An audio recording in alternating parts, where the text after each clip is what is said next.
बच्चेदानी में पर्दा यानी कि सेप्टम बहुत ही कॉमन प्रॉब्लम है। कमेंट्स में भी बहुत लोगों ने रिक्वेस्ट किया है, इसलिए आज मैं डॉक्टर प्रिया भावे चित्तावर बच्चेदानी में झिल्ली यानी कि सेप्टम के बारे में आपको इस वीडियो में जानकारी दूंगी। वीडियो को अंत तक जरूर देखिएगा, क्योंकि सेप्टम के बारे में ये जानकारी इतनी महत्वपूर्ण है कि इसे पाकर आपको अपनी जो कंडीशन है उसके बारे में पूरी जानकारी मिलेगी।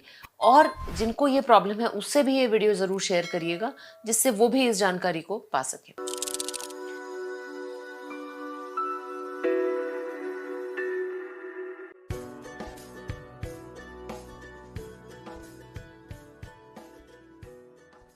बच्चेदानी जो है या यूट्रस जो है उसकी कैविटी का शेप ट्रायंगुलर होता है, परंतु कुछ केसेस में बच्चेदानी के अंदर एक पर्दा होता है या झिल्ली होती है जिसे सेप्टम कहते हैं। ध्यान रखिएगा कि सेप्टम का सबसे कॉमन डिफरेंशियल डायग्नोसिस होता है बाइकॉर्नुएट यूट्रस यानी कि heart shaped uterus. Heart shaped uterus में यूट्रस का शेप हार्ट की जैसा रहता है, यानी बीच में उसमें एक डिप्रेशन रहता है। जब सेप्टम रहता है तो बच्चेदानी ऊपर से फ्लैट होती है, परंतु अंदर उसके एक झिल्ली होती है। ये झिल्ली दो तरह की हो सकती है, कंप्लीट सेप्टम या पार्शियल सेप्टम। पार्शियल सेप्टम यानी ये पूरी बच्चेदानी के अंदर नहीं है, केवल आधी बच्चेदानी के अंदर है, और इसे सबसेप्टेड यूट्रस भी कहते हैं। सेप्टम के कारण मुख्यतः दो तकलीफें मरीज को आती हैं। इसके कोई लक्षण नहीं होते, पीरियड्स नॉर्मल आते हैं, किसी तरह का दर्द नहीं होता। साथ ही साथ सेप्टम कंजेनिटल होता है, यानी बाय बर्थ होता है। ऐसा नहीं होता कि कोई नॉर्मल है और उसको बाद में सेप्टम बन जाए। सेप्टम का डायग्नोसिस आमतौर पे तब होता है जब पेशेंट्स को बार बार मिसकैरेजेस हो रहे हैं। कुछ केसेस में इनफर्टिलिटी भी सेप्टम के कारण हो सकती है। आइए जानते हैं कि सेप्टम के कारण इनफर्टिलिटी या मिसकैरेजेस क्यों होते हैं। हम जानते हैं कि जब एम्ब्रियो यूट्रस में अटैच होता है तो वो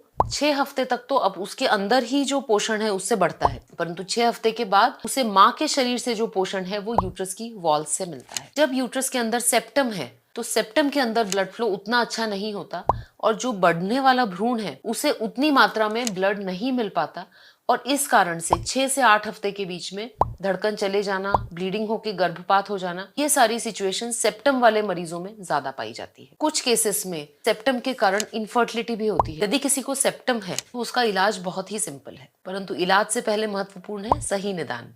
निदान के लिए दो तरीके अपनाए जाते हैं। पहला होता है HSG यानी कि हिस्ट्रोसाल्पिंगोग्राफी। हिस्ट्रोसाल्पिंगोग्राफी में हम यूट्रस की अंदरूनी सतह तो बहुत अच्छे से देख पाते हैं, परंतु यूट्रस की आउटर सरफेस हमें नहीं दिखती। इसीलिए HSG में हमें शंका हो सकती है कि सेप्टम है कि नहीं, परंतु सेप्टम और बाइकॉर्नुएट यूट्रस का डिफरेंशिएशन के लिए बहुत अच्छा टूल है 3D सोनोग्राफी। 3D सोनोग्राफी में यूट्रस का 3D इमेज कंस्ट्रक्ट किया जाता है, और ये लगभग 99% केसेस में सेप्टम को एक्यूरेटली डायग्नोस कर देता है। साथ ही साथ ये सेप्टम कंप्लीट है कि इनकम्प्लीट, इसकी थिकनेस कितनी है, ये सारी जानकारी भी 3D सोनोग्राफी हमें बहुत अच्छे से दे सकती है। जब डायग्नोसिस हो गया है तो इसका इलाज बहुत ही स्ट्रेट फॉरवर्ड रहता है। हिस्ट्रोस्कोपी यानी यूट्रस की दूरबीन से जांच के द्वारा सेप्टम को रिमूव कर दिया जाता है, और ये प्रोसीजर आप लाइव स्क्रीन पर अभी होते हुए देख सकते हैं। बहुत छोटी सी सीजर यूट्रस के अंदर डाली गई है और वो जो झिल्ली है उसे काटा जा रहा है। आमतौर पर सेप्टम से ब्लीडिंग बहुत ज्यादा नहीं होती, और ये बहुत ही सिंपल प्रोसीजर है, कुछ मिनटों का प्रोसीजर है। कई केसेस में हम इसमें साथ साथ दूरबीन की जांच भी कर लेते हैं,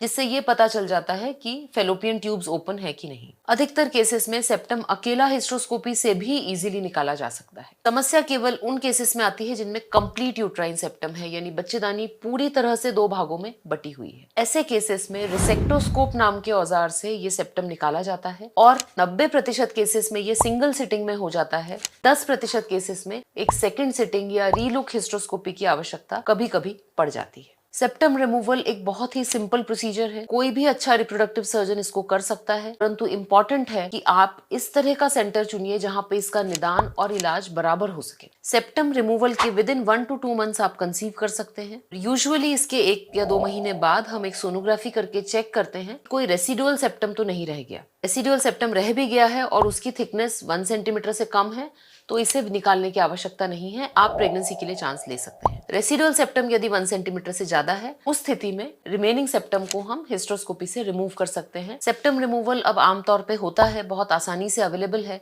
तो यदि आपको यूट्राइन सेप्टम है तो आपको चिंता करने की आवश्यकता नहीं है।